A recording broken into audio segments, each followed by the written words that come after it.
Hopefully whoever I am on video is pretty close to who I actually am. In fact, one of the ideas behind these videos is that it's as if you're just hanging out with me when I go on trips. Haven't been doing those lately. I got a whole bunch of travel videos of the local area, going with people who visit me out to markets and things, and even to the dump, and just whatever we're doing. And the idea of the style of things like that is to just have you be there with us. Well, our plan is to go out today. It is the day after Christmas today, and the sun's just coming up. And yesterday I was just saying I want something, and I don't know what. And I realized, I've been in the woods a long time now. I mean, I've been in the woods since 2004, so that's a very long time. But with the pandemic, we're taking it very seriously, so we're not even leaving at all. And we're leaving every 3 weeks to get fruits and vegetables. And then with some caution, we go out and, we have projects going on and things, so we need some supplies or tools. But we're very careful when we go to town, and we have spray bottles with 70% alcohol and 30% water. Apparently that works better than straight alcohol, and it certainly is a little more convenient. So we spray door handles, we spray our hands, if we buy something, we keep in the package. So today, our plan is to, with great caution, get out of the Bosque for mental health, and also because, normally there's all these trips around here. There's just tons of things to go see and do. Even today, we're not going to go just wherever we want. Like, we're going to not go in big cities or anything like that. I mean, there's big cities, Morelia, and then Pottsgrove is pretty big. But I'm going to look now. I just installed Google Earth on my phone. I didn't have a smartphone before, so I've never navigated with Google Earth before. I've spent lots of time looking at things with Google Earth. Anytime I hear about a place, I'll explore it. I'll see where there's forests and populations and what it might be like and read about it. And of course, I explore the area around here on Google Earth because it's interesting. So I'm installing that. And I'm not totally decided on where we're going to go, but I think we're going to go to Quiroga, which is a town near here that's a market town. The person who's driving today, Sherilyn, has a really good car for traveling, unlike my van, which is a big gas hog. But her vehicle is very, very efficient. And so she's going to go back to the States at some point here.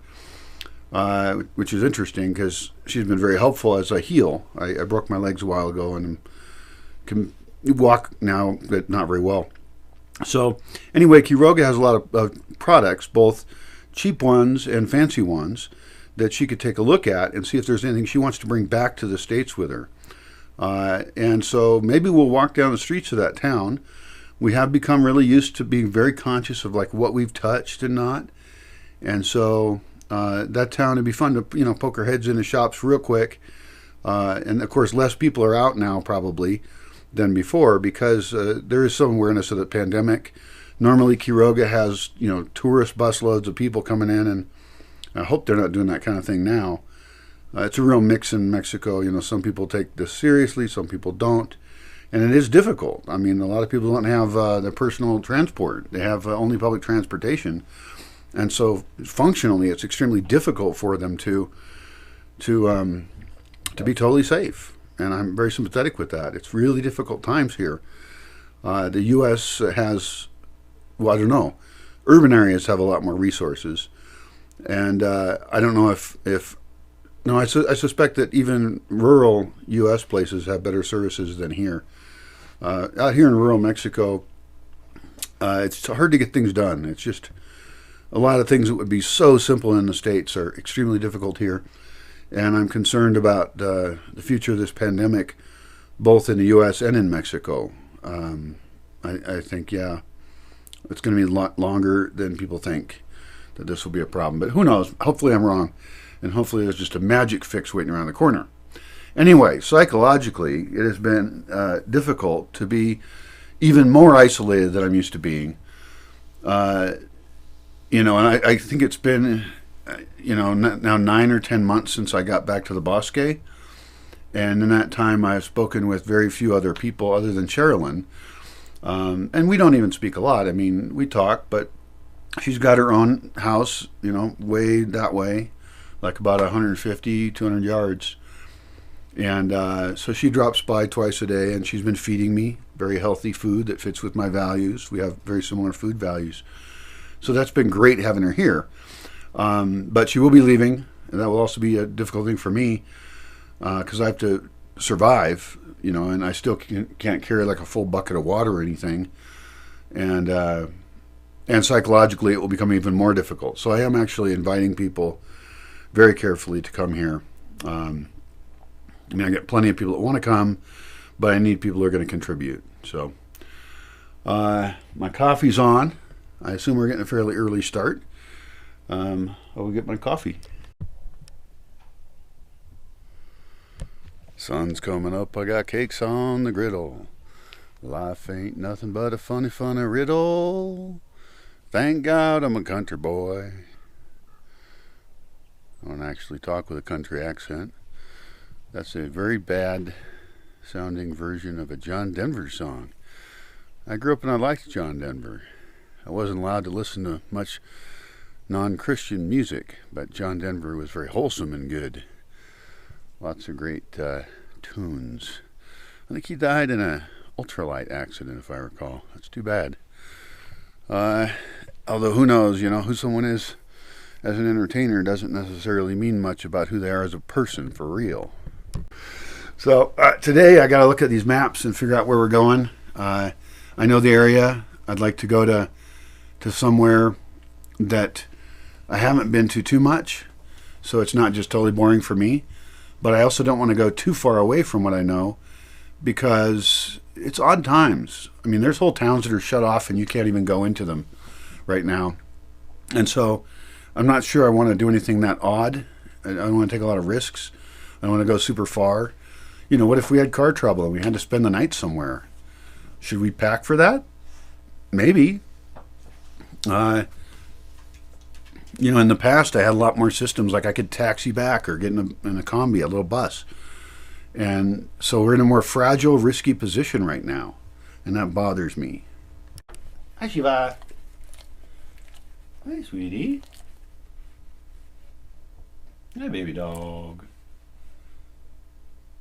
Kudums.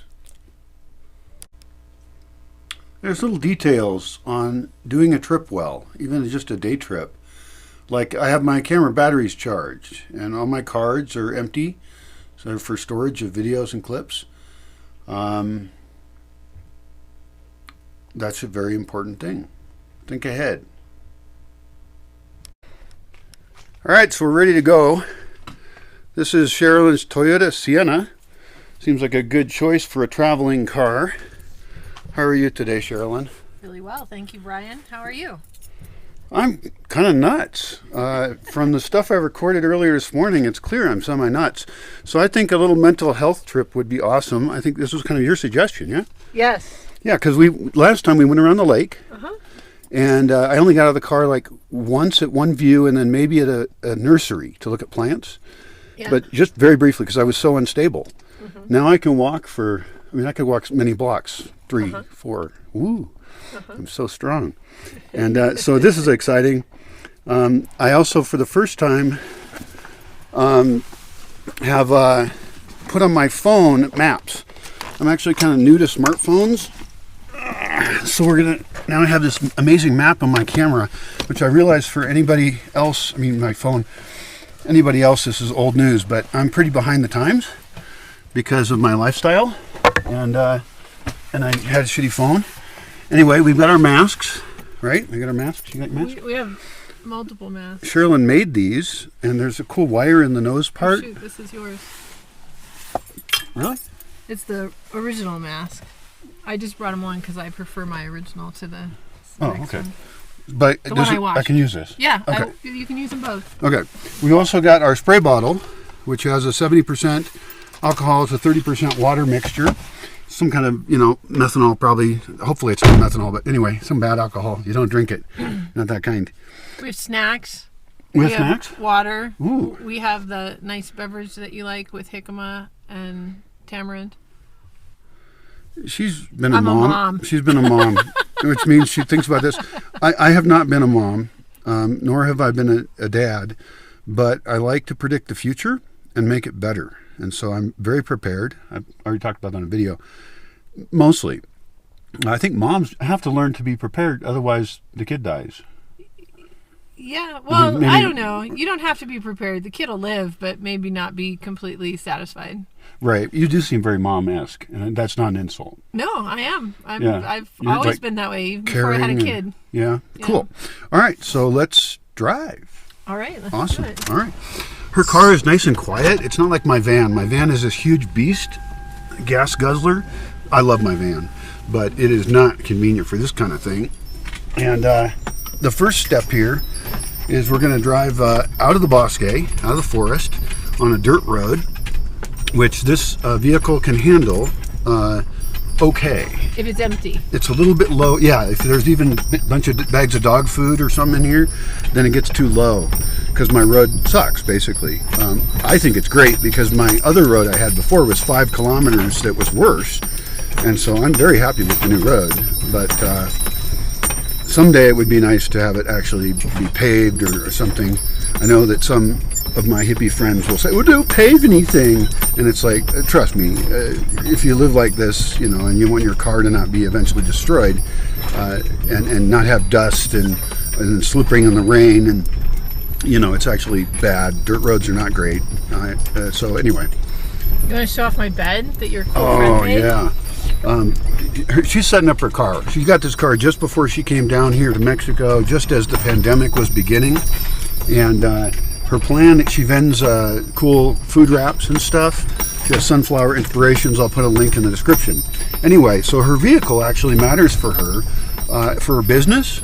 And so one of the things she did was she had this structure back here made, and it's a very narrow bed. I think, you know, not super impressive. What's that? 2 feet by 2 feet by 6 feet. 2 feet by 2 feet tall? Uh-huh. Okay. 2 feet tall, 2 feet wide, and 6 feet long. So, you know, it's kind of like a bed maybe you'd have in a small boat or something. But the point is, it's a place that she could crash, especially now with the pandemic. She could then travel, and she has a safe location, pandemic-wise, to sleep. And there's storage under it, so she could have bins. Holy mackerel. There's a whole bunch of trucks up here. Oh, that's Cholino. Yeah, well, that's good. It's friends. Oh, they're coming to cut wood, probably. Yeah, I let some guys get firewood. He's supposed to tell me the day he's planning this, but whatever. I'm letting some people cut firewood because I have a bunch of branches I don't want. Some of them were infected with the pine beetle plague. And so I'd like to get those out of here. And then I also just have some extra ones that I give to my friends because, you know, I'm a large property owner. And, oh, it looks like they're also going to collect pine resin. Do you want me to stop? So, yeah, we'll stop. Yeah, I'll chat for a second. Yeah, they got pine resin containers. I also let them do that. Hola, señores, ¿cómo están? Hola, Brian, ¿cómo estás? Muy bien. Holy shit, el sol es super fuerte. Yeah, ¿vas a colectar resina? Estoy colectando resina. Gabriel viene a colectar leña. No, Okay. no puede pasar para allá. Sí, Sí. claro que sí. Okay. ¿Y puedes enseñar él dónde? Ok, yo voy a enseñarle. Ya, puedes, si hay las ramas que tiene la plaga, Okay. él puede colectar esos, Okay. pero también de los árboles nuevos que tumbamos en la mesa, Okay, don. si él quiere cortar esos, también. Ok.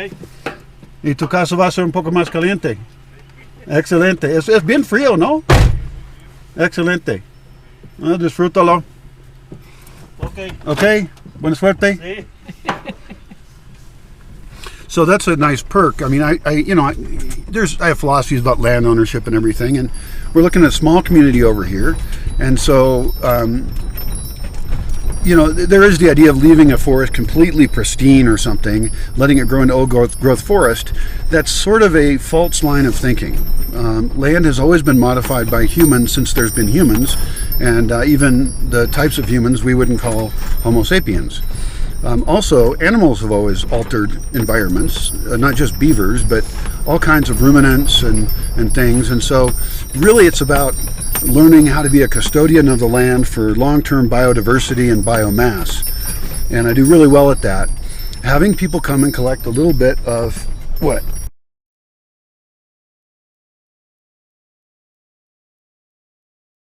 the sun's in the wrong place. Yeah. Anyway, but there's a long-term thinking about how we do forestry here, and so these guys are part of that. And I really feel like, you know, I definitely own the land, and it's a good thing I do, because most owners just currently are cutting down the forest and putting in monoculture. But I'm actually protecting and trying to get it to have more value than a monoculture crop would. So I'm gonna open up the gate here. So it's great I can finally walk. You need the key. I don't need the key. I'll just magically make you gave it it to open. Gonzalo. Oh, I see. Yeah. Magic. Yeah, magic. I don't have to unlock the gate because the dudes did it that are here. One of those guys I've worked with for well over 10 years. He's a plant guy. The things we pull off the land are wood, resin, pine resin gets collected. And with pine resin, you can actually make stuff like kerosene. You can make, well... Off the land. Another thing. What? Honey off the land. Yeah, there's honey off the... Oh, you get honey off the land? Actually, the number of products is very high, and it's increasing. For example, I've always ignored the hawthorn trees that are here because I don't know much about them, but it turns out that they're actually more useful than I thought. I know the fruits, you can make pectin, and there's some medicinal value. They use it to make punche here. So, you know, I'm learning what value is on the land and how to manage it really well. All right, we've left dirt road. Now we're on kind of a cobblestone thing, just about to hit real pavement. Civilization once again. I'm going to drop off some laundry, because doing laundry by hand in the Bosque is kind of annoying. And for a fairly cheap price, I can get laundry done. Because I'm in bed most of the time now, and I also am a dirty hippie or something, I wear the same clothes for a very long time. There's not actually that much laundry to do, but if I get laundry done even every month or two, that should give me clean sheets, you know, if I change them every couple weeks, and clean shorts to wear. The ones I wear right now have been dirty for probably a month to a month and a half. Is that true? Maybe. Something like that. Anyway, it's not bad. I you know, it's clean dirt. Are you looking for mayhem? No, I'm looking at Posada stuff. Oh, right. They're just finishing up all their Christmas parties here, which hopefully they did mostly safely. Although, you know, it's a very close culture here, which I like normally. You know, it's very huggy and people dance and party, and it's tricky. But they've gotten through the Posadas now. They 8 days or something before 9. Christmas. 9 days, okay. Don't trust my numbers. And yeah, so this is town.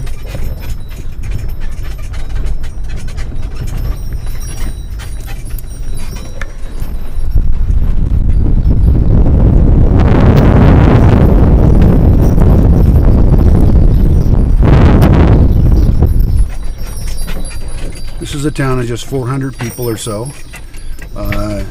Everybody here knows who I am because I kind of stick out, and I've been here since 2004. And then some of them I actually know deeper and have worked with, or, you know, I've published videos of some of them.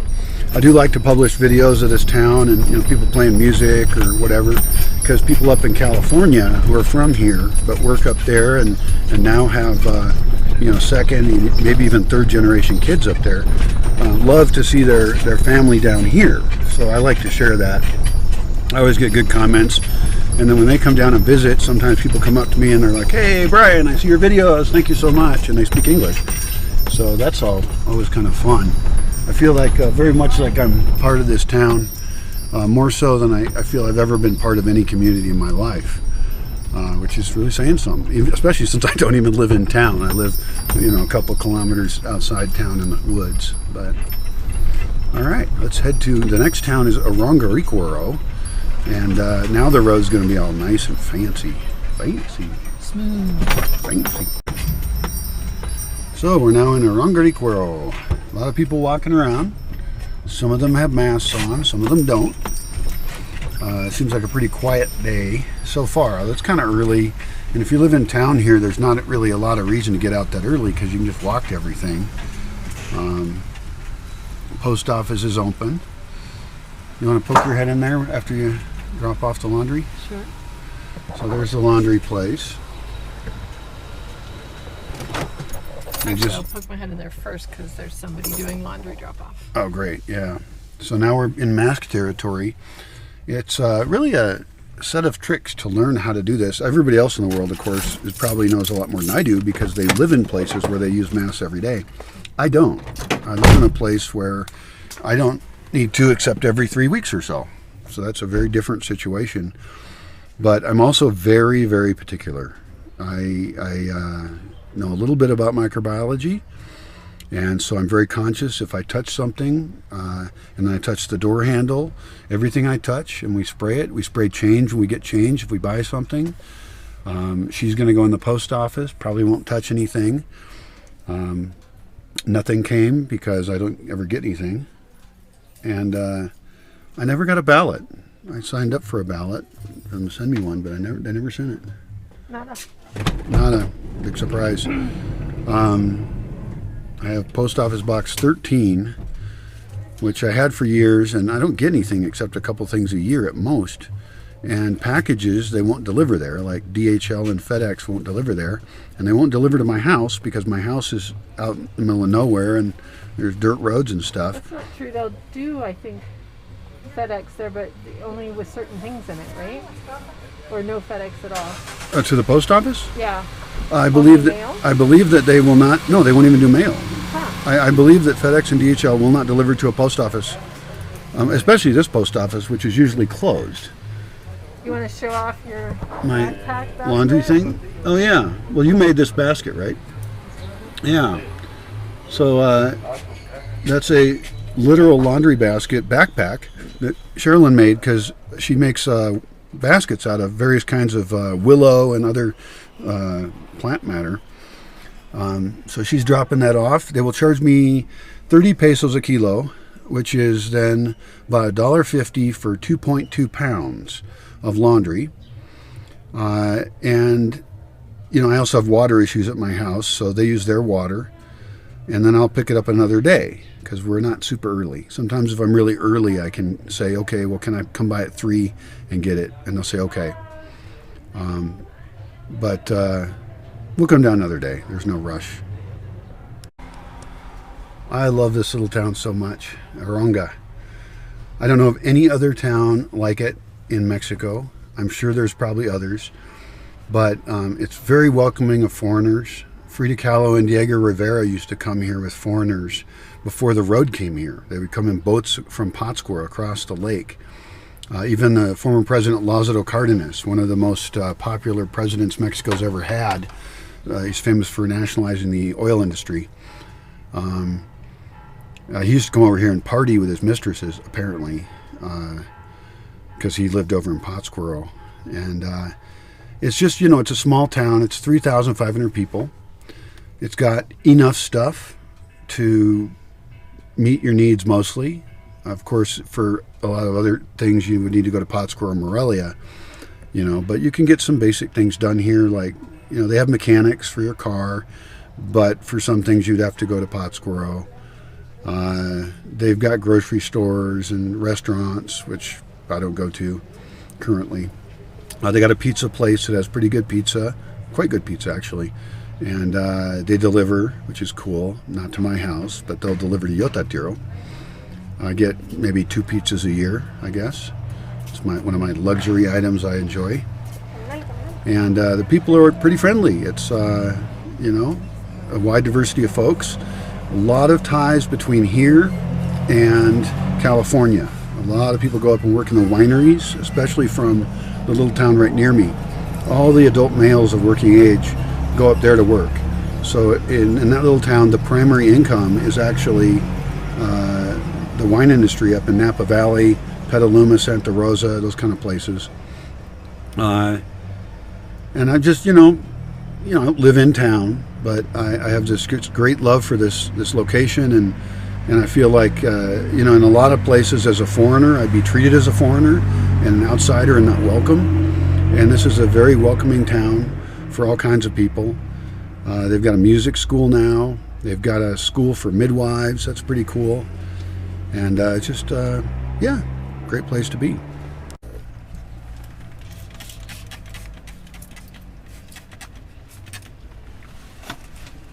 And laundry medio día mañana. Okay, excellent. So my laundry, they say, will be done midday tomorrow, but there's no rush. I don't go to town every day. Like I said, every 3 weeks is the goal. Today we're just, you know, being crazy weirdos and going out for the fun of it, looking for adventure. Oh my gosh. Oh my gosh. So I got to be careful. I just touched stuff. Now I sprayed her hands and the money, and it's hard for me to spray my own hand while I'm holding this. Here we go, thanks. But look, you're magic. Yeah. I telekinetically can float the camera around because I just got that kind of mental powers. Thanks. Okay, we're going out of town and turning left. Yeah, we're going to head on the road to Quiroga. It's a pretty road, actually. It's a pretty route. I don't go on it very often because I don't go to Quiroga very often. It's a curvy, not that busy road. And all along it, there's Purépecha towns. Purépecha are the local native culture. You know, like there was the Aztecs. You've heard of them. Well, the Aztecs weren't all of Mexico at all. They were an empire of outsiders that came in and subjugated a bunch of other people, and then got their asses kicked after their empire existed for about 100 years. They got their asses kicked because the Spanish teamed up with a bunch of the Aztecs' enemies. Now, the Purépecha and the Aztecs were enemies, the people who were here, and they were actually pretty tough because they repelled, you know, they fought and stuff. They repelled the Aztecs for a long time. And they have their own language, which is a really interesting language isolate. And they did not fight the Spanish a bunch. So they got squished by disease, of course, and they got squished by some oppression, but they ended up with a lot more of their culture intact than some other cultures that you know, were affected by colonization. So that's another neat aspect of living here. The towns that we'll pass through, you know, some of them have kind of interesting stuff, but they're not touristy at all. They're not super interesting. There's one that's it's, I don't think it's Purépecha, I think it's Mestizo. It's Apongio, where they make mezcal, which is fermented, the fermented heart of the agave plant that's here, maguey. There's two kinds that they use, and it's basically like tequila, but with a different kind of agave. Tequila uses blue agave, and mezcal uses these other kinds of agaves. So, and I grow those agaves. So, and I planted, you know, a lot of them. So eventually, I could even sell those to them. It would be fairly difficult for me to make mezcal. That would be a whole project right there. That would be difficult. So, not going to happen. So yeah, now we're heading out of town.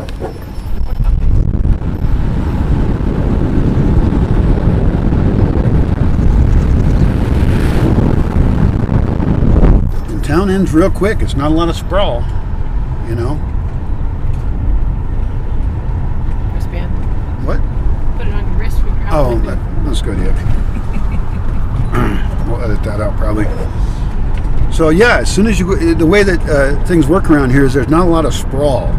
Everybody wants to live as close to the plaza as possible, mostly. And so just outside of town, it's all just cornfields and hills. It's interesting, on this route, you'll see a different whole ecosystem. And I'm not quite sure why, but like where I live, it's all pine trees and oak trees. And where we're going, it's going to be scrub trees, acacias, more cacti and magueys. And I don't know if that's because there's a kind of microclimate difference between the two, or if it was just forested a lot over there. It is true that the railroad tracks kind of have easier access here, and it's possible that it got deforested in the maybe, I don't know, 40s, 50s when the railroad came through. Could be even 30s, I don't know. And that a lot of the wood went to build Morelia, the big city near here. But I don't know the history. It's all speculation. There's some cows. Yay, cows. There's cows everywhere. So we're just passing through some of these little towns here. A lot of them have really nice views of the lake, you know, and these are not wealthy towns, but, you know, I think it'd be a great place to live. Some of them. They got their school. They got their little dock. They can canoe out to the islands and stuff. Very foggy. I've not seen a dog on a leash like that. Yeah, I haven't seen a dog on a leash like that either. It's a harness leash. It's like some kind of a very stocky dog, you know. Guy's out taking his cows around. A lot of horses out here.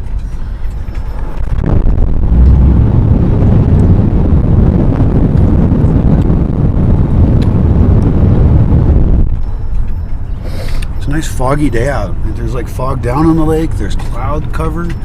It's a really beautiful day out. A great day for a drive. What a great day. Basically, I feel like I'm kind of high. I'm so excited. It's very strange. Just getting out of the house and having something going in my eyes that isn't in my computer screen or the same trees I've been looking at since 2004. It'd be a great place to have your farm down here by the lake because you've got the water table closer to the dirt and it's just right on the edge of the lake. It's nice and flat here. There's other parts of the lake where it is steep, like it just goes really steep down to the water, and people nestle their houses dug into the almost cliff. But in here is perfect, and this is the quiet side of the lake. All the other, like the Pottsboro side is busier and up near Quiroga, but there's really not a lot out here. And you know, if I didn't live in the Bosque, I think this would also be a great place to live down here. They've got like cattails along the lake's shore. You could go kayaking and stuff. I mean, I'd rather live near Aronga because Aronga is just so cool. We're still in the municipio of Aronga, which means the county of Aronga. The last town in this direction in the municipio, in the county, is Apongio, the one where they make mezcal. So here we are in Apongio, a fine little town.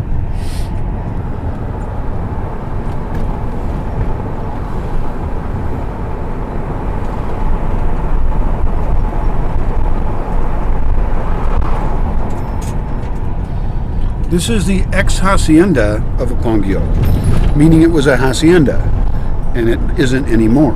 There used to be a hacienda system in Mexico, kind of like plantations in the United States, and also kind of bad in some of the same ways.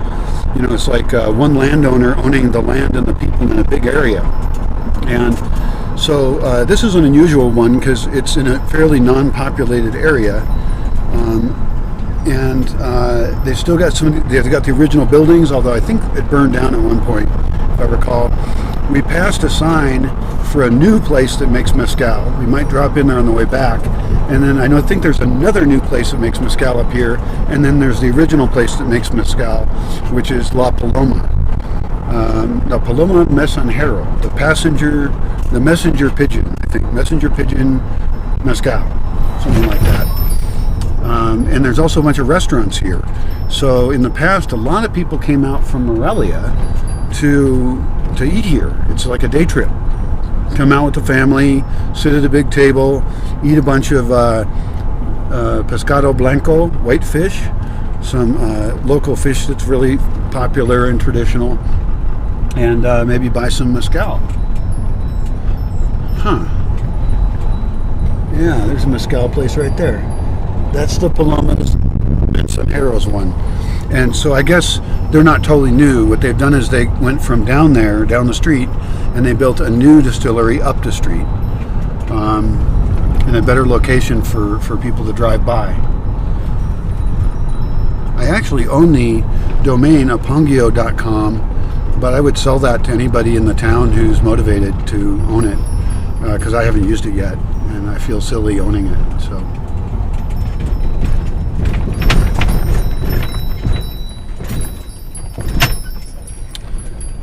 That bus stop looking thing was actually built in 2006 when the drug war heated up because Felipe Calderon sent troops into Apatzingán to fire up a big drug war, which did not go well. Drugs always win drug wars. In this case, there were soldiers all over the place, and so they built these bus stops with a thing on top for somebody with a gun to control that location.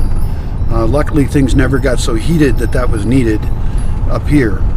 But still, it messed things up for a while, and I'd only been here for 2 years, so I was kind of annoyed that the drug war happened. It was just totally useless. It didn't get rid of corruption. It didn't get rid of drugs, and it just messed things up for tourism, and scared people a lot.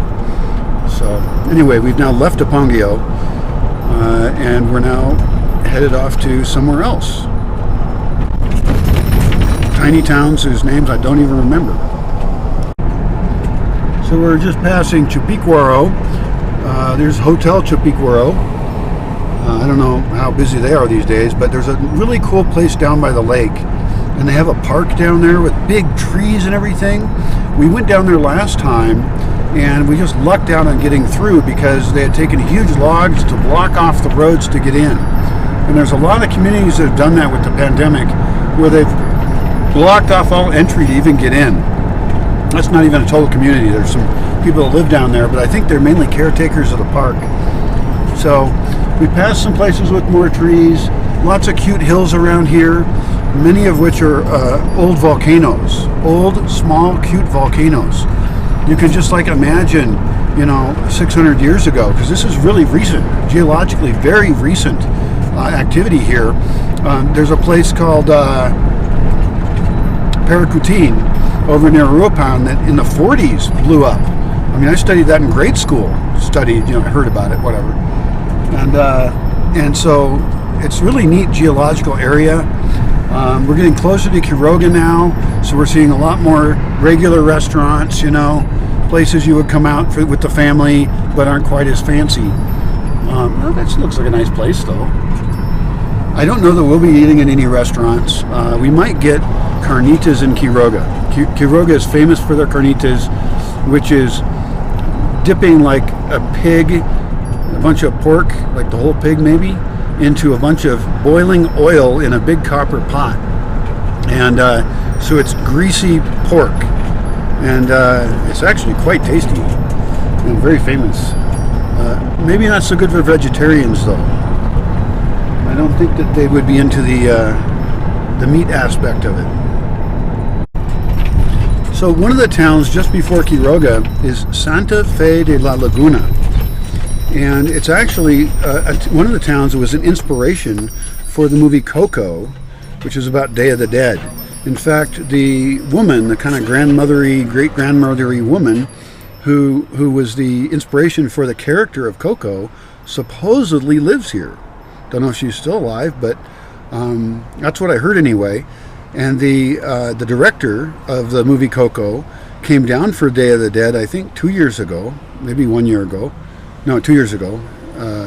And went to cemeteries and stuff, and it was kind of cool because he got a lot of local advice on doing that movie well. It was a Disney movie about Day of the Dead, which they certainly could have messed up, and I don't even care about cultural sensitivity and all that kind of stuff, but if you're going to have something that's magically awesome, a cool tradition like Day of the Dead, then I think it's really worth it to put in the extra effort to make something that is both entertaining and still a Disney cartoon, but has some of the depth and traditions, and really, I mean, they did such a great job treating it well.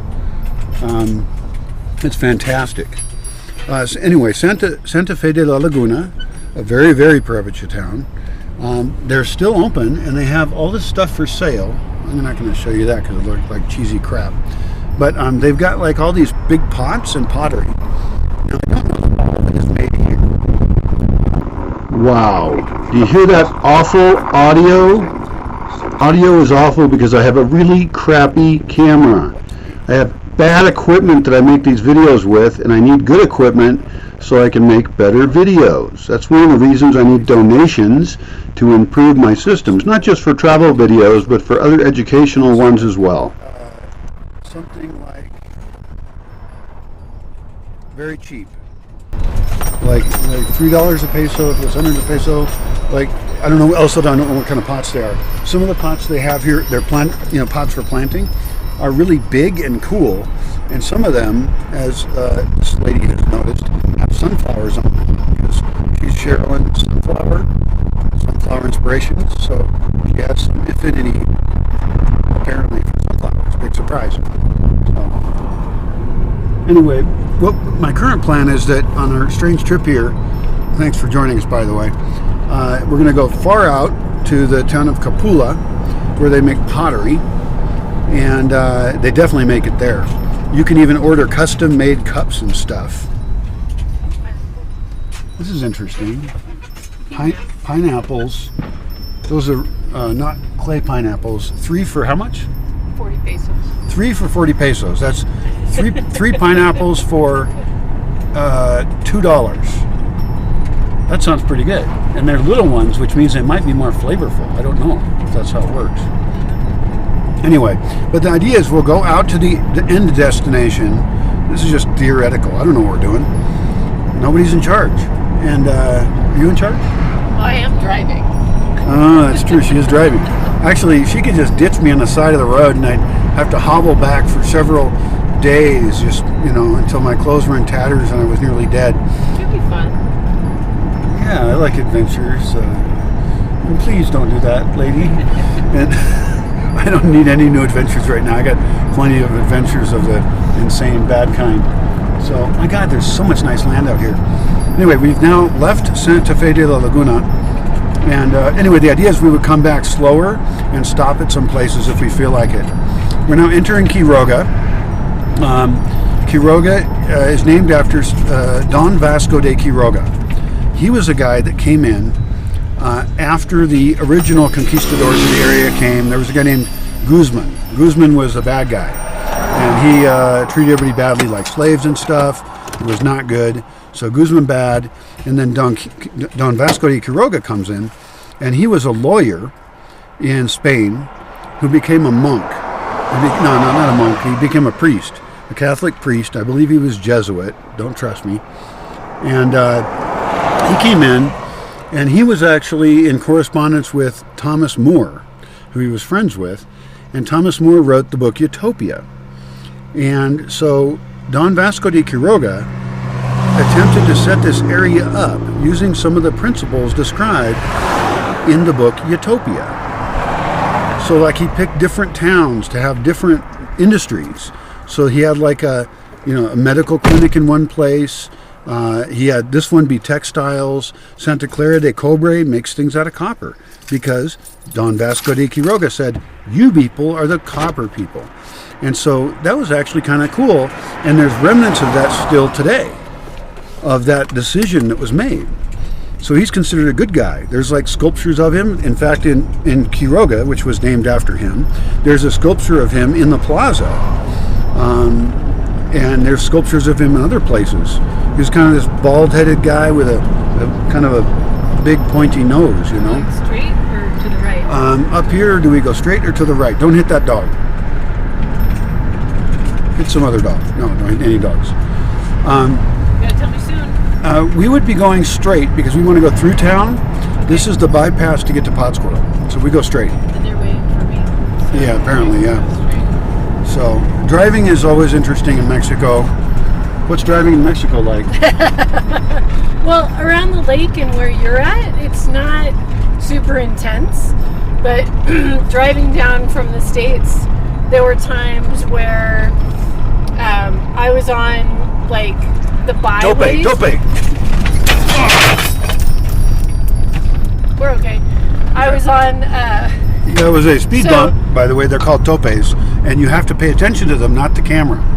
I'm not paying attention to the camera, but sometimes the topes aren't labeled. They don't have paint on them or anything. So topes are exciting, and topes are in the towns. So slow down when you get to the towns. Always, just in general. But That one had a big sign. yeah, but I was talking, so I wasn't paying attention. It was the camera. It was you. Camera on You me. fucked us up. You tried to hurt her car by distracting her and making her hit a huge speed bump. I mean, there's like foot-tall speed bumps. Yeah. They're like 3 feet wide and a foot tall. So yeah, I'm in town. I'm not going to talk to the camera right now.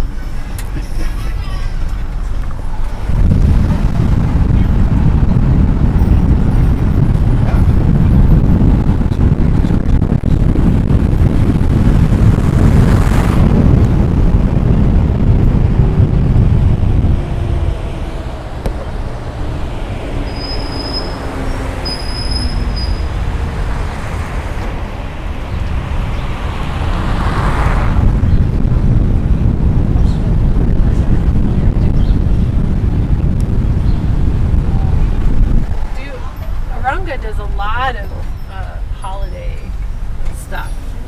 And it was way different this year than 2 years ago when I was here. Yeah? Yeah. But, you know, the big tree in the middle and all that stuff. Yeah. Like Pottsboro does a lot, but this didn't seem like there was very much. Yeah, so Quiroga's a bustling town. There's a main road through town, a couple other main roads intersect, but pretty focused on the main road through town. And it is bustling. There is like a lot of people out. The streets are full of cars. And there's carnitas even over here. Mainly you would get carnitas in the plaza. But there's hotels here.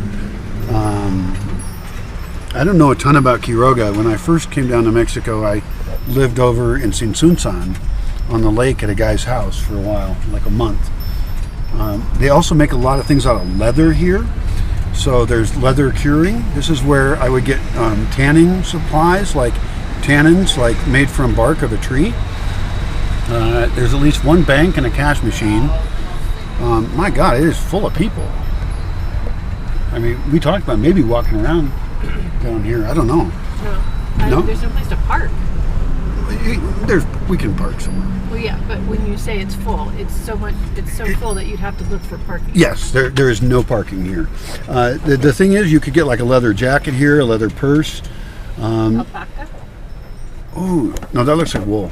Yeah? To me, yeah. A guy selling wool blankets.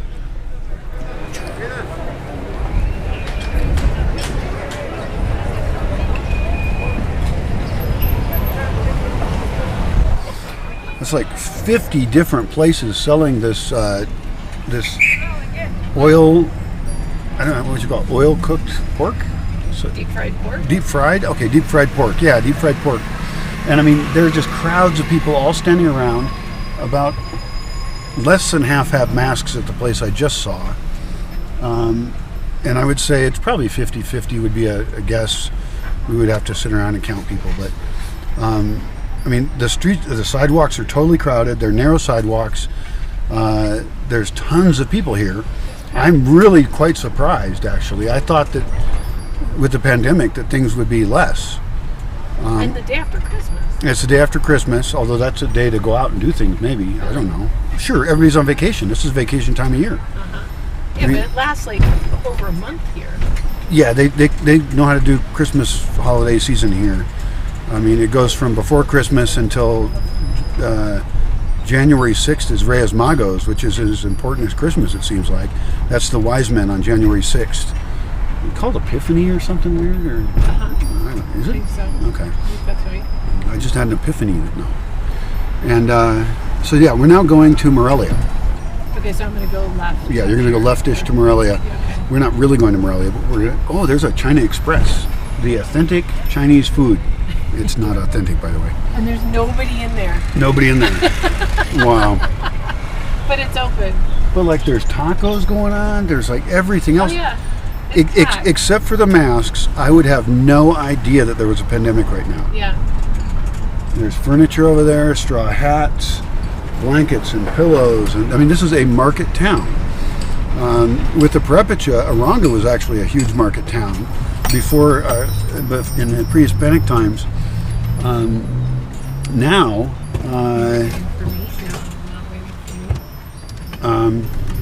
now Quiroga is far more the market town. If you're looking for representations of all the products made around Michoacan, you would want to go to Quiroga and get the places with the better prices.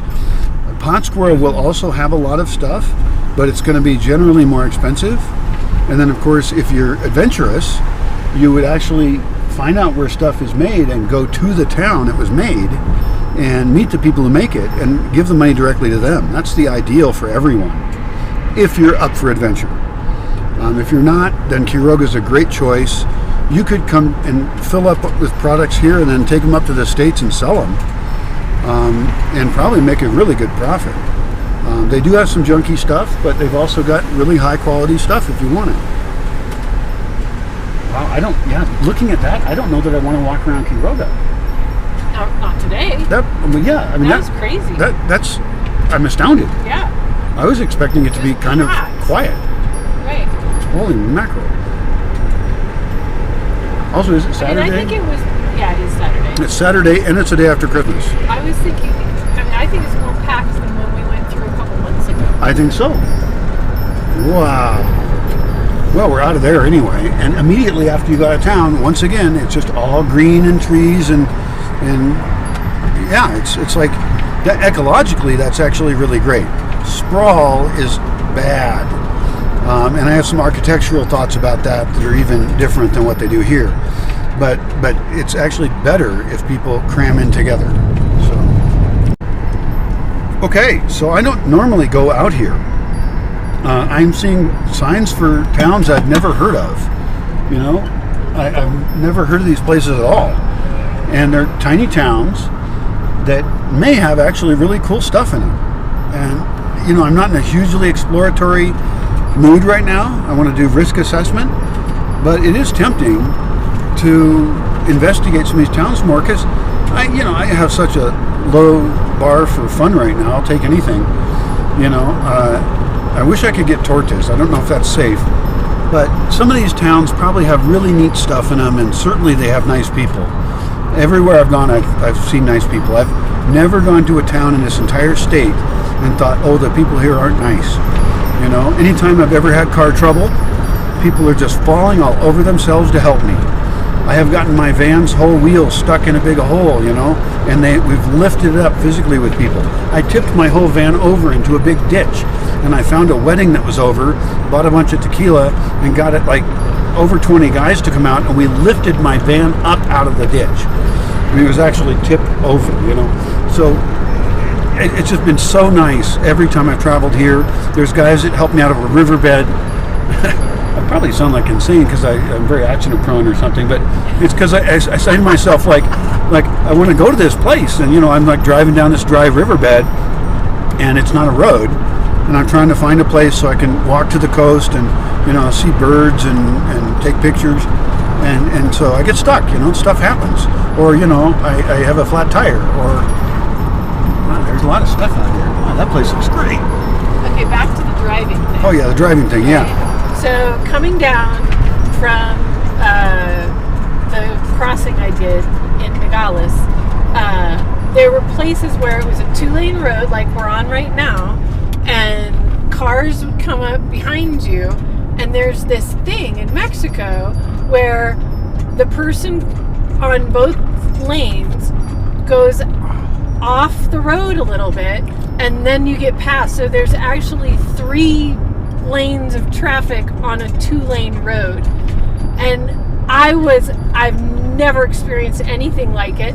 And then there's the whole blinker thing, right, where you turn your blinker on to it's not safe to pass if your blinker's on. What is it? If you turn your blinker on, someone will pass you. Someone will pass you. Like you're telling them. But it's your left blinker. Yes, you're telling them it's okay to pass. But what if you're turning left and you put your blinker on to turn left? So I'm on this road, and if you don't do it, you're just going to have like 100 cars. I mean, it's just, you got it. You have to, everybody's doing it. You have to participate. You have to be part of the herd, I guess. And so, oh man, my shoulders were so tense after a day of driving on those little 2-lane roads. It was crazy. I'd never experienced driving like that before. Everybody's smiling. Everybody's friendly. Some of the trucks are loaded with like 3 loads worth of stuff, but they're participating in it too. You can't see anything. It was crazy. Yeah, it was tons of fun. It was like a video game. That's what I did. I convinced myself I was in a video game and I was going to win. And I just drove saying, you're going to win. You're going to win. It's great. That's what driving in Mexico can be like. But nobody's doing it right now. Yeah, well, luckily we're on we're getting on some more busy roads now, but so pretty. That is so cool. Yeah, there's like ranchos out here and a cool hill over there. We could do a whole video just on driving in Mexico, and other people have, of course. But there's burros in the road, or cows, or horses. I almost hit a horse once. If there's a hazard, like a hole in the road, people will mark it with rocks, not colored rocks. They'll put rocks in the road around it, and it's just like you have to be really aware. Mexican drivers are really good drivers because they have to be aware. And of course, they're also not good drivers because some of them are young men who don't fear death. and sometimes are drunk. And so there's just a wide variety of hazards, and I think the video game thing is accurate. Like, it's just such a variety of things that are happening on some roads, and they're often narrow with no shoulder. I've had a cyclist visit me who cycled through Mexico, and that blew my mind when I first heard about that, because I thought I would never cycle through Mexico. They actually do okay, and the reason they do okay is probably because the drivers are hyper aware of what's going on, usually, and also have a lot of respect, the majority of drivers, for anyone cycling under those conditions. So the cyclists I've interviewed, and I'll put links to those in the description, the drivers are very conscious of the bicyclists and probably have great respect for them. Centro Ecoturístico La Mesa. Ecological Center, the Table, which is like a land structure usually. I'll have to look that up. This is fun. I haven't been out here. This is something new for me. We weren't on this road last time. We came out of Quiroga and went right instead of left around the lake. Right, totally. No, I have not been on this road for probably over 8 to 10 years. Wow. And given how my life is, it's relatively boring. So I'm thrilled to see anything other than what I've seen forever. And also the landscape in here is actually pretty dramatic. Yeah, it's beautiful. Like there's a huge drop off here, and then there's a tiny town over there. That's pretty cool. Like there's probably like magic little towns. And I don't mean Pueblos Mexico, that's a government thing. But like there's probably really cool places to live out here that are kind of like the little town near me of only 400 people. There's probably communities like that are close with each other, that care about each other, and sometimes they're in tough times and sometimes they do okay. And that little town over there, like, seems like, I don't know, I mean, I don't even know the name of that town, but I'd be curious. There's probably lots of cool places. Huh. Well, this trip is unplanned, so I haven't planned to go off on lots of side trips. I did see a couple signs for towns that are like 3 kilometers off the main way. So who knows, maybe we'll poke into some of those for fun. But our current target is a place called Capula, where they make pottery. Like I said, you can do custom pottery where they'll paint your name of your event on it. So if you got married or something, you could have like, name and date or year.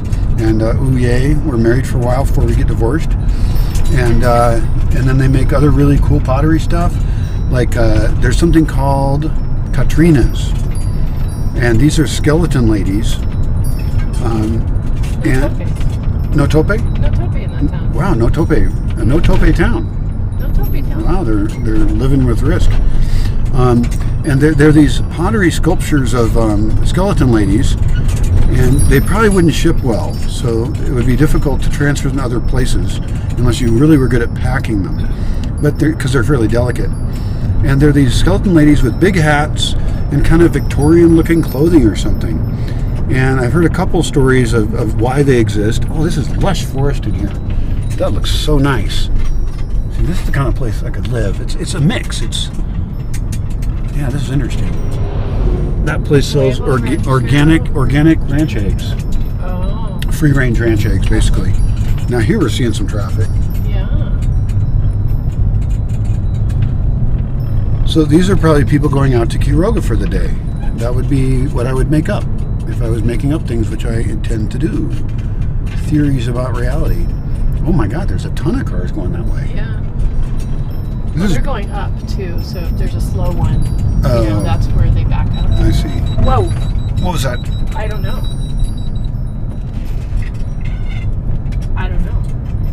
It's a new car to me. I don't know what that meant. But like the brakes went on without me hitting the brakes. Okay. So maybe it's the hill. It didn't like. I don't know. Yeah. Well, let's be real mellow. Because that's always a good response to anything weird. It stopped. And let's we'll just continue on and see what happens. So apparently the brakes went on by themselves. And briefly. It beeped. Is that a beeping? Okay. Beeping, I thought I heard a beeping. Beeping brakes. A sudden beeping brake. What's the make and model of your car? Toyota Sienna. Toyota Sienna. And I left the laptop that has the book, at your place. Sure. So we can't look it up. Yeah. Well, this is the old road to Morelia, I think, unless we took an odd turn. I thought the old road to Morelia was straighter than this. I really did. We might be on a different road. We might be lost. That was really weird. That was weird. But there's not a lot you can do about it. The next place that's populated at all, you could pull over and we'll just relax for a second, see what happens. No weird lights have come on? No. Okay, you're in drive, Yeah. you're fine. Well, that was very odd. This like is the not car a. took over. See, that's the thing about this kind of trip is like the risk of having car trouble. Not the risk of it. The risk hasn't gone up, but the punishment is much greater.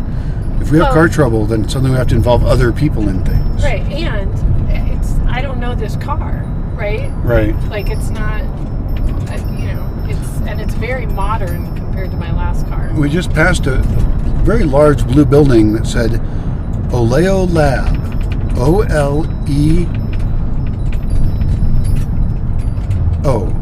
Okay. Okay. So here we're going Morelia or Las Great. Lagunas. We're going to Morelia. This is on a map somewhere. I was expecting to pass Capula around now. That's a weird building. Yeah, this is a weird building. It's kind of cool. Very rock-made building here. That's really cool. And they have a paintball there, it looks like, or at least a banner that advertises it. So the fun thing is that the car thing is weird, but we're now off the normal map of my awareness. My awareness has been so limited for so long. I mean, I went to the coast a long time ago, like 8 years ago, but I live in this tiny little world, and the big world is just in the computer. I never go anywhere, and I have friends, and I see that. Oh, I flew over there. I flew over there. I drove over there. I went to this park, and it's like here I am in the forest, and I have a very active mind. Good move. We're pulling off now. Wow, yeah, okay. Well, I have no explanation for why that would occur.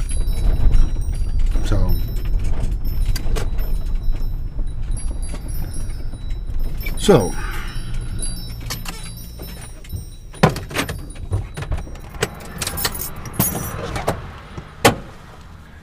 We're in some unknown town.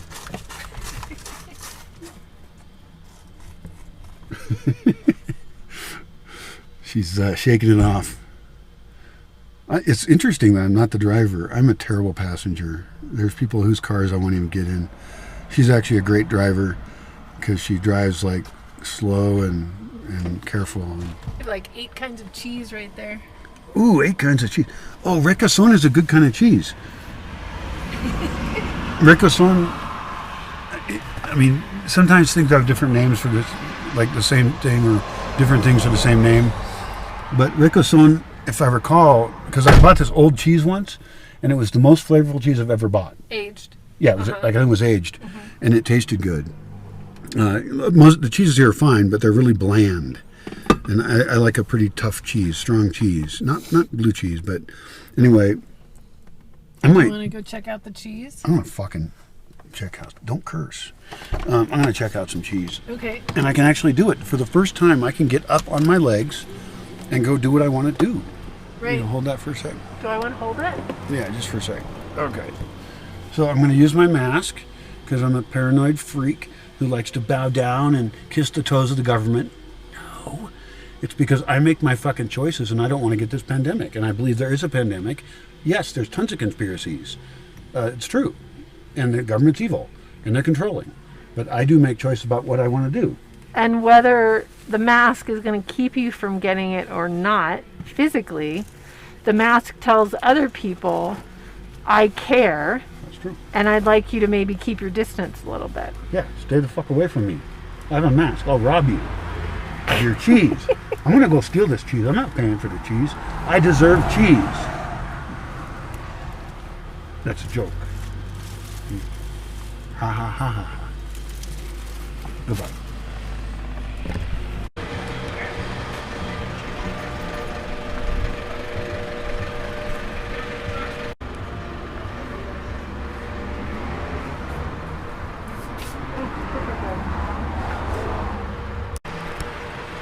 So I tasted some cheeses, requesón is not an aged cheese. In fact, it's extremely fresh cheese, very new cheese. I bought this cheese, which is enchilado. It's the oldest cheese that they have, the most aged.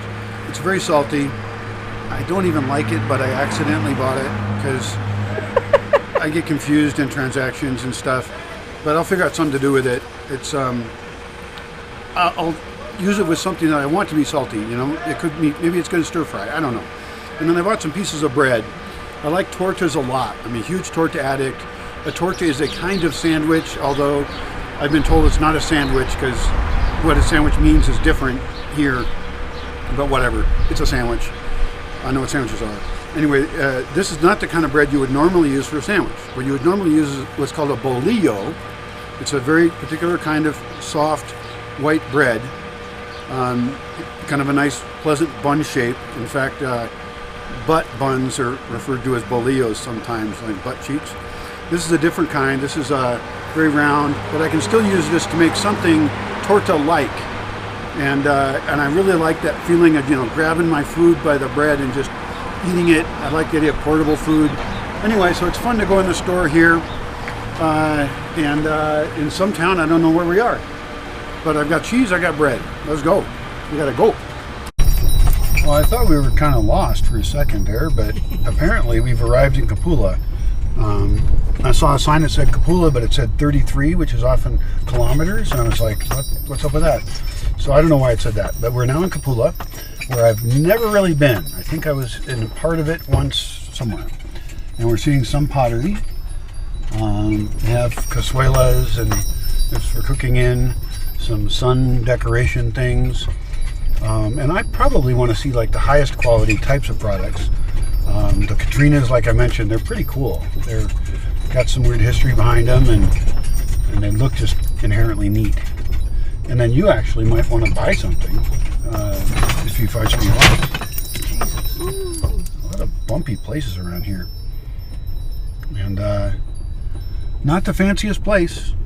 It looks pretty simple. There's cows down in the barranca. Very small houses, cows down in the ravine. But I see lots of very small pottery stands. So we'll see what we find. This is kind of fun. And the road sucks. So that's a good sign that it has the makers of things as opposed to the middlemen and retail fancy people. And I wonder about the glazes. Right. Well, that's something to think about. Is the glazes. There is a nonprofit called Barros and Plomo, which is pottery without lead. Oh, we just found the main street. With lots of nicer shops that have like the stuff. See, this feels more comfortable to potentially walk around. Yeah, there's less people out here. And ooh, those are cool. Those planter hanger cool. There. All right. Well, let's cruise down the street and see what part of it we would want to be on. And then maybe we'll get out and check out some stuff. But what you want is pottery without lead glazes. Lead glazes are bad because if you use anything hot in the thing, or really you shouldn't use any food, but especially hot foods, if there's lead in the glaze, then the lead will leach into your stuff, and lead is very, very bad for you. In fact, there's a theory that kids exposed to lead when they grow up, they have a higher propensity for violence as adults. So, this cute dog. It's my road, it's not your road. He's just like standing there, he didn't give a shit. We got a happy dog. And so like many towns, this is a town that's specialized in one product. So all along the street here, there's just stall after stall and store after store filled with pottery things, mostly pottery things. There's pottery pigs over there. There's pottery pig planters. There's just, wow, I mean, it's just full of stuff. So now we're getting to the tiny stalls part. The prices here are probably excellent for whatever you want. There's some roast chicken too.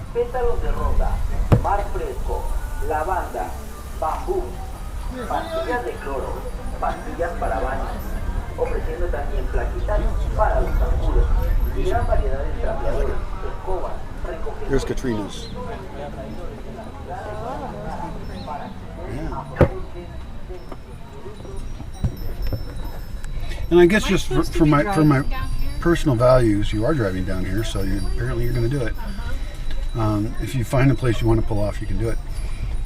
But this would be the area we'd probably want to walk in if we did. Fairly low population density. My thing is, if I'm going to support a product, I'm supporting the artist, the person, the family, the creators. And I really would like to buy things made here if possible. Now, they have a wide variety of products here. And so it's not that bad to buy something from somewhere else. We're passing the church over here. It's not that bad. But I have a slight preference, I guess, a strong preference for buying things as close to the producer as possible. I'm not against middlemen. I don't think that they're evil.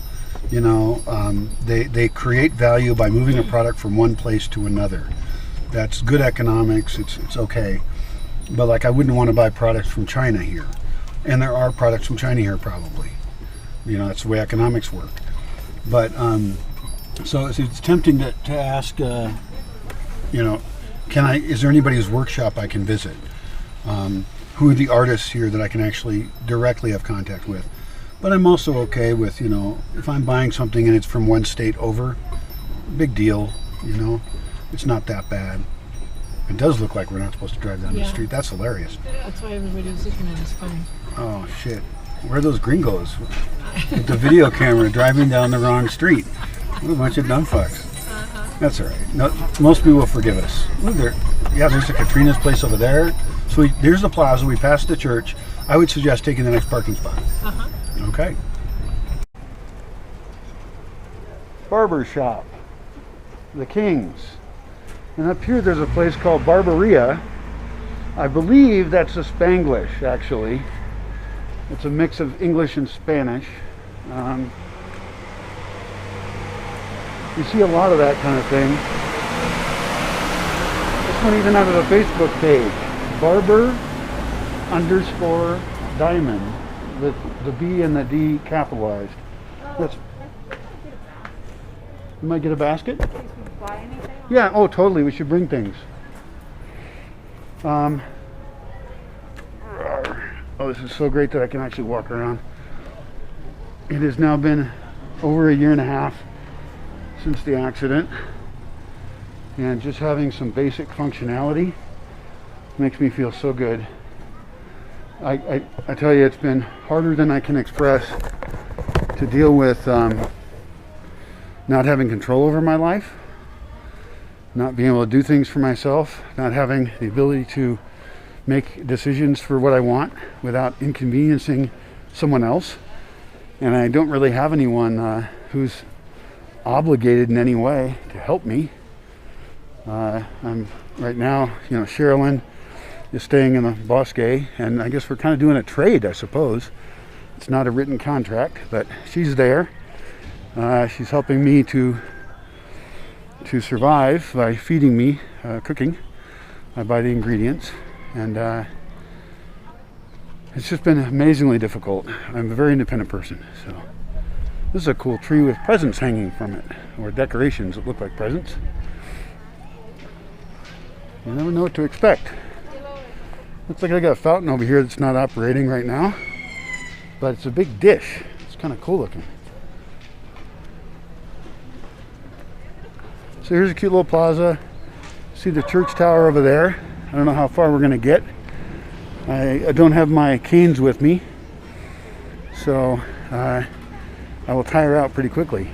But what's great is that I have to get out and exercise, and this is a nice motivating goal to go and see a new place. New is good. New is fun. Right? Oh, sure. You know. Oh, yeah. Salen 250 en ese tamaño.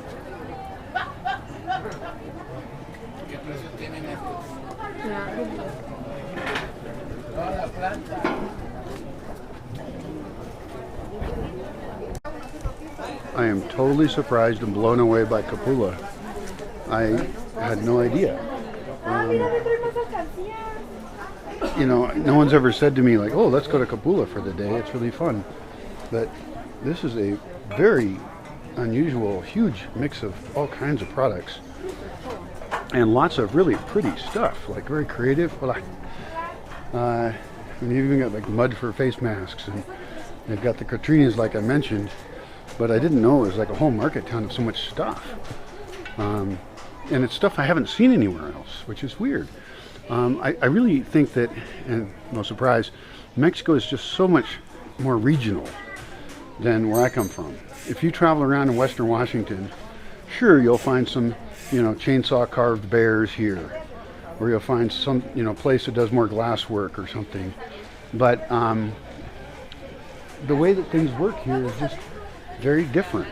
And so, like, I'm seeing products that I've never seen anywhere else.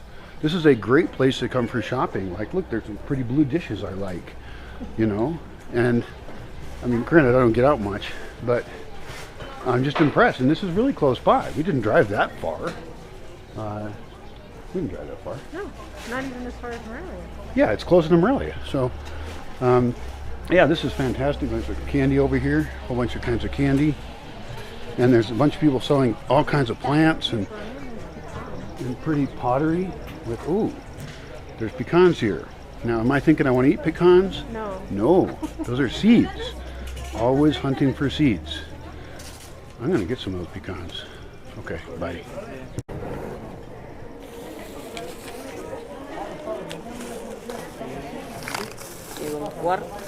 ¿Ese es un cuarto? Ok, entonces quiero dos. Sí. Excelente.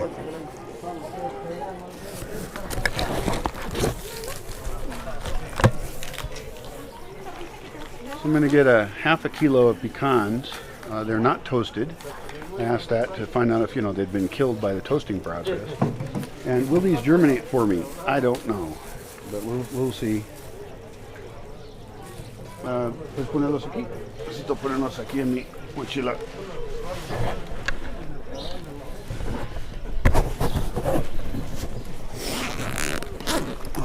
Okay, muchas gracias. All right. So the trick is to germinate those. Germinate means when the seed sprouts and makes a new plant. It doesn't have anything to do with germs. And nuts are particularly difficult for me to germinate. And I don't know how old they are, where they come from. So we'll just have to see. But the key is, once you get them going, then you get a tree and you have an infinite amount of nuts. And nuts don't need a lot of water generally, depending on the environment they're in. But I think in my environment that there's a lot of kinds of nuts that can do well. I know that people grow walnuts near me. In fact, a friend of mine just told me about a bigger kind of walnut. It's up in British Columbia, but I want to try out various nuts. And the ones that do work can become this very dense source of nutrients.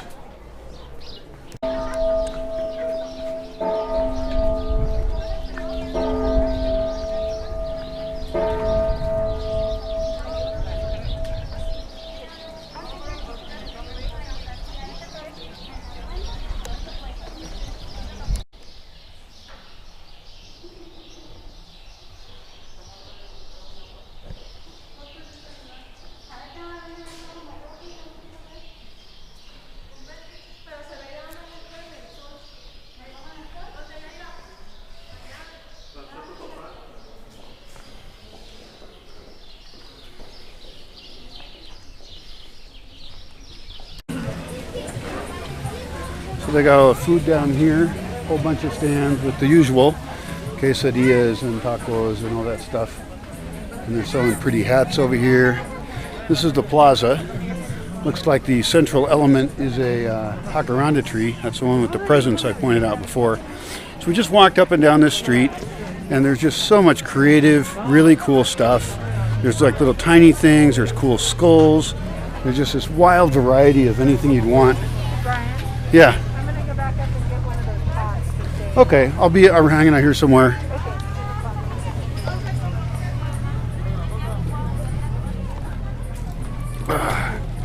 What a cute town. This is totally unexpected. It's almost like a Christmas present, you know? In terms of an experience, I really wanted something different. So, you know, I film in these places, I video, and I don't know these people, so I'm a little shy about it, you know? If I really want to get close in to somebody, I would ask them. But, you know, I bought some mezcal that's from Etucuero. a town that's 2 hours from here or something. I've never been there, but I've heard of their mezcal before. There's probably a variety of mezcal places. And, you know, there's really nice people, but I don't always want to ask them. I don't feel like asking them, and so I don't end up recording them. Because also I don't want to, you know, have it be like that they need to say yes to get a sale. Also, if I video someone, I feel like I should buy something maybe. Because you are taking something from somebody if you're using them for a video. Or they're using you for publicity. It depends on the person, how they would see that. And so, I haven't shown you most of what I just saw today. It's a really cool town. I really like it. Not a ton of trees around here. There's a hill back there that, you know, has tiny little scrub trees. I'd be interested in reforesting around here. And driving here, I saw at least 3 signs that were for reforestation projects, and I like that. That's a great idea, especially if the people around here are involved and can drive it, because it's better to live in a place that has lots of trees to provide shade and fuel and to fix the soil. I saw a lot of bad soil on this drive. Places that I think were totally deforested and then they lost their topsoil. Huge problem worldwide. No surprise that it's here as well. Yeah, so the filming thing, like generally my advice to people would be, unless you're ready to be pretty conscious about it, you know, photography as well, like don't take pictures of people, don't film, unless you kind of understand the groove of the place. I haven't seen another foreigner here, and it's not a tourist place in a foreign sense. I haven't seen anybody else walking around recording anything. And so, you know, you kind of get into the groove of the custom of the place. And, you know, some vendors are shy and stuff, and other vendors are very friendly or even aggressive, which I don't like either. But, you know, what I want to do is identify the people who want to be on camera. And in this case, you know, it's just not a place where that comes up much, I don't think. So I would come back here another time. Apparently this market is a holiday market mostly. They do Saturday, Sunday markets. It sounds like they were off for a while but started again just for the holidays. So we have probably till January 6th if we wanted to come back here and shop more. Sherilyn's off looking for a pot that she saw that she liked. It was pretty. There's just so many things here, it's crazy. So I would love to buy more plants here. They have some plants I haven't seen before. One guy had some orchids I don't likely have, quite reasonable prices. But I'm a little strapped for cash right now, so I'm not in the mood to buy. But I would totally buy plants here. You would almost need a small team to make a good video in a town like this. In Aranga, I know people, and they know who I am, and many of them have seen my videos. So they're used to me, a lot of them walking around with a camera, and I know who wants to be on camera and stuff, and there's fun with that. Here, you'd almost need a small team of people going around and checking with people beforehand, and say, you know, as you come down the street, they point back and they say, hey, look, here's like 2 people, and it would even be better to have bigger equipment just so you look more professional. I think I get good audio and video even with this camera, and it's a cheap one. But maybe look a little more official. Have cards to give out to people with a URL for where videos get published. Perhaps with some people who are on camera more, like if you interact with them more, have them sign a model release. That's more important in the United States than here. This is not a very litigious society in that regard. Whereas in the U.S., it seems like everybody sues each other constantly. People try and use the law to take advantage of each other. Here, most people just try and avoid it altogether. So, anyway, you could, you know, say then the advanced person, the person half a block ahead, can say, hey, we're doing a show about this place. These people are coming down the street, and they're going to talk to certain vendors and people. Would you like to be in this? Can they ask you a few questions about what you're selling? And then the team goes down the street, and they're looking at what's interesting, and they've got somebody running back and forth between the advanced team and them and saying, this person's on, this person's not, or some indicator. So yeah, if I want to make better videos, deeper videos, with more interaction with people, then I have to get to a more professional level.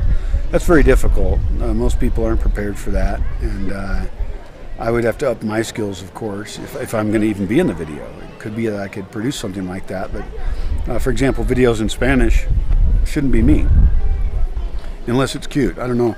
Maybe my constant errors in Spanish are cute, but I feel ashamed of them. I feel sad that I don't speak better Spanish, you know. So I'll try to be better. Capula. Capula, Michoacán.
So, the best deal is street food of one kind or another. We passed a bunch of barbecue places, and you know, if you don't go out very often, it's nice to get something vaguely special. And you know, I'm eating great. I'm eating all vegan food basically, except for eggs. And so we saw the barbecue signs, but I don't want to go into a barbecue restaurant. The price is 4 times as much for what you get. I want to buy barbecue at a place where I buy it by the kilo. You know, and I buy 1 kilo, I spend the same as a restaurant, and I get, you know, way more. And I can go home and eat it, or whatever. So, we saw a barbecue stand, we're going to go check it out.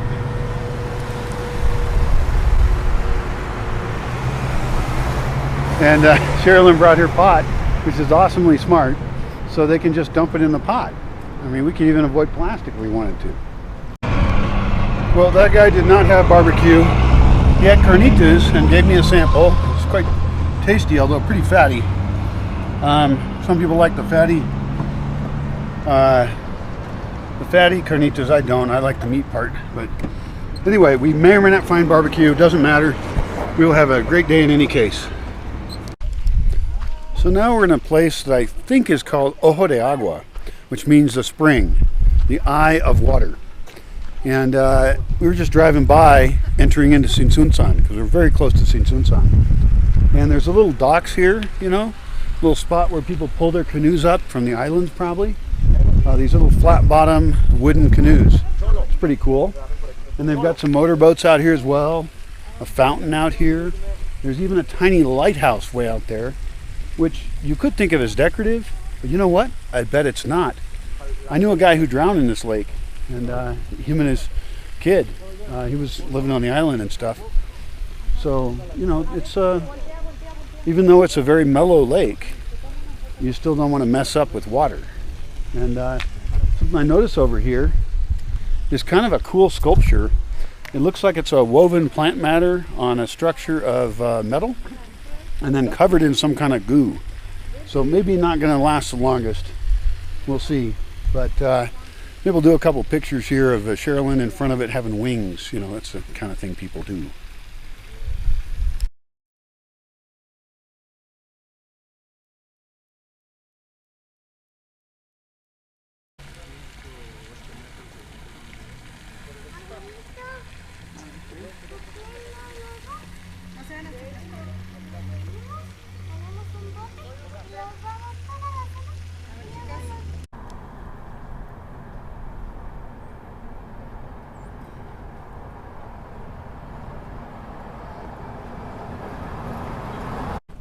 So I'm always thinking about how to build better, and really it's the details that matter. You know, we pick styles, and I think about things I'd love to build that will cost, you know, hundreds of thousands of dollars and everything. But really, you know, you do what you can do, how you can do it. And this is a living fence here behind me. You see a gate, and then this is just some barbed wire hooked onto cedar trees, which I'm also planting cedars along the fence line where I live. This is similar to hedgerows, kind of. Hedgerows are, this is like in England, they have hedgerows, right? And these are generally thicker, and they're providing more wildlife habitat, a lot more biomass.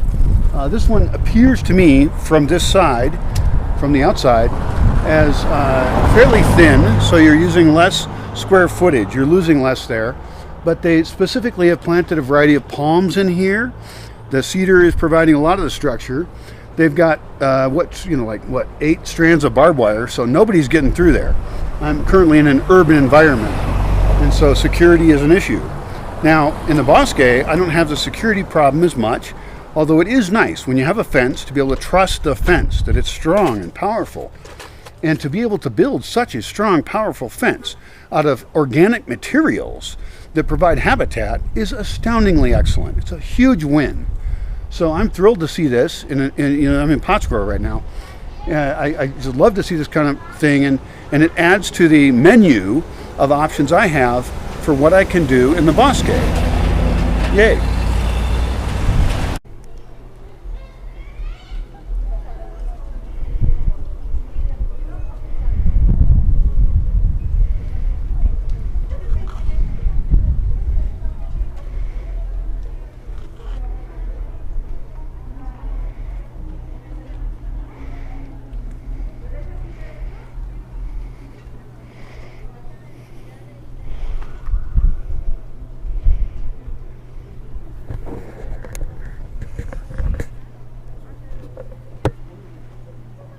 So we're down at the docks, the old docks, the less popular docks here in Pottsboro.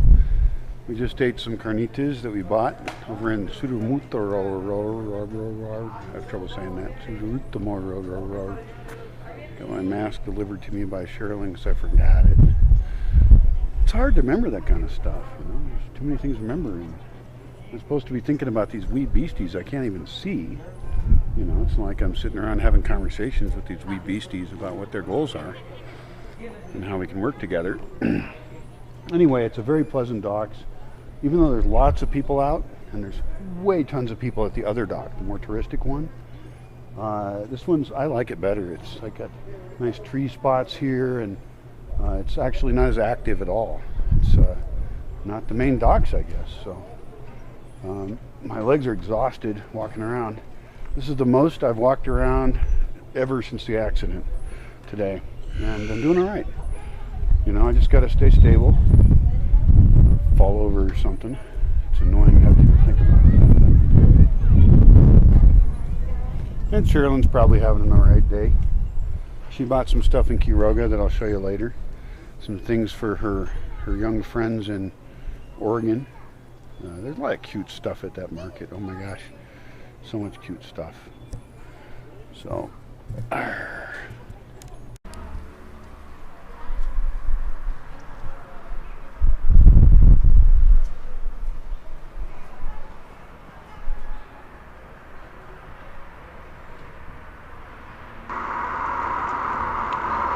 this is the Temple of the Santa Muerte in Santa Ana Chapitiro. It's a really interesting place. It's a temple to the dead saint.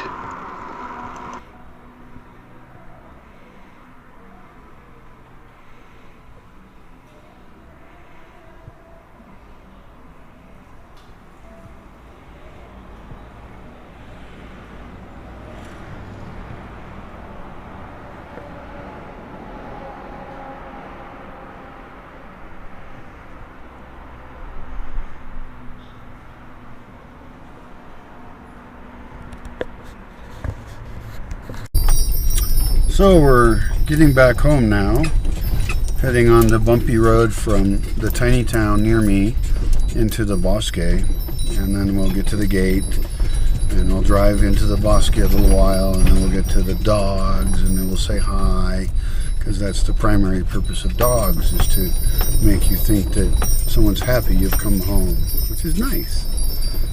We did stop at the Santa Muerte temple and got some candles. They're these really tall candles that you light and you don't blow them out, and they last for quite a few days actually. And I'm using them kind of as a magic thing in a way, not in any mystical sense, but as a placebo to mark time and my own progress and my struggles that I currently deal with. And I think it's useful, you know, and it's a little bit of light in the night. The nights here are very dark, and I don't have a lot of electricity, so they're extra dark. You know, there's no street lights streaming in through my windows or anything. And so just, you know, a little sparkle is fine. And so arriving home is always a pleasure. There's always risk when you leave. There's current pandemic risk, and who knows, there could be car trouble or something. We're not home yet, but there's no car trouble yet, so we're fine. It was a great day. Excellent suggestion from Sherilyn to get the heck out of the house and go on a little trip. Her suggestion was maybe we should do this once a month, and I think that might be okay. We'll be careful and stuff, but I'm reminded that there's just cool towns laying around, and that there's nice people everywhere, and in all the frustration I have in the world, you know, with how things are, and I'm sure you share some of the frustrations I have, and reasonable fears about the future, if you're actually studying things and you know, care, then there's dangers going on right now, and we have to step up and fix the world.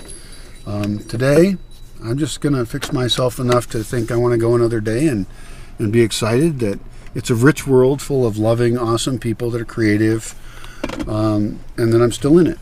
So I'm going to open the gate. That's literal and figurative for you, metaphorical and stuff. Damn. And you aren't even paying for this, are you? Aren't you donating? Are you? Are you? Are you? So I've been the taxi driver for quite a few months, like 9 months now. And in the beginning, I had to get out and open the gate myself. You got the keys? And now... I need keys. I thought you... Oh, that's right. Somebody else opened the gate. I make keys, I give them away. Right, you make keys, Always, you give them everyone away. else has the power. I have no power. So the gate has a lock on it, and it used to be that I, the driver, had to get to the gate and then get out of my car and open the gate and then drive through it and then get back out of the car and close the gate. And now Brian is well enough and can walk enough that he can get out of the car as the non-driver and open the gate for me, so that all I have to do is drive through and then wait for him to shut it and get back in the car. It's a little thing, but, you know, not only is it progress for Brian, but it's nice for me.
So we're back home.